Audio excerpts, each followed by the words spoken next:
चल काली, आज उस राघव का तिलिस्म और उसका ठेला दोनों इसी मिट्टी में मिलाना होगा। देखते हैं उसकी हांडी में ऐसा कौन सा अमृत है जो लोग ठाकुर का महल छोड़कर सड़क पर जा रहे हैं। ठाकुर गुस्से में नीचे उतरता है और राघव के सामने खड़ा हो जाता है।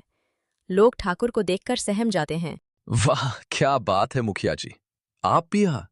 जरा संभल के खाइएगा भाइयों, कहीं ई सस्ता जायका आपको सीधे शमशान की सैर न करवा दे। लोग खाना रोककर ठाकुर की ओर देखते हैं। राघव शांत है, उसकी आंखें ठाकुर की आंखों में टिकी हैं। अरे ओ भोले भाइयों, धंधे का गणित कभी समझे हो? 30 रुपए में कतरनी चावल और शुद्ध मसाले, ई तो घाटे का सौदा है। कभी सोचा है कि ई राघव इतना चटक स्वाद कैसे दे रहा है? लाल रंग का जादू है, जहरीले पाउडर डाल रहा है ई, जिससे आपको लत लग जाए। ई स्वाद नहीं, लत है।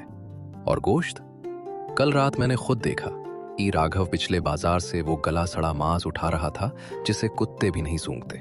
आज ई 30 रुपए ले रहा है, कल आपसे आपकी जान लेगा।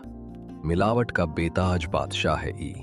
शाही दरबार में दाम ज्यादा है क्योंकि वहां ईमान परोसा जाता है, ई जहर नहीं। मालिक, झूठ की उम्र उतनी ही होती है जितनी सिगार के धुएं की।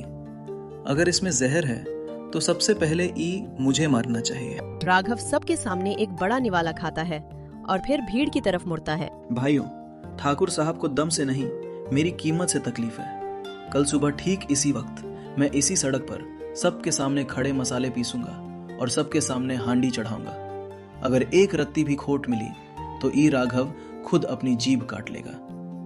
लेकिन मालिक, अगर कल भीड़ दुगनी हो गई तो समझ लीजिएगा कि इस गांव ने आपकी दहशत को चख कर थूक दिया है। कल की सुबह देखना नसीब नहीं होगा तुझे। चल काली। ठाकुर ने सिर्फ अफवाह नहीं फैलाई थी, उसने राघव की पवित्रता पर कीचड़ उछाला था।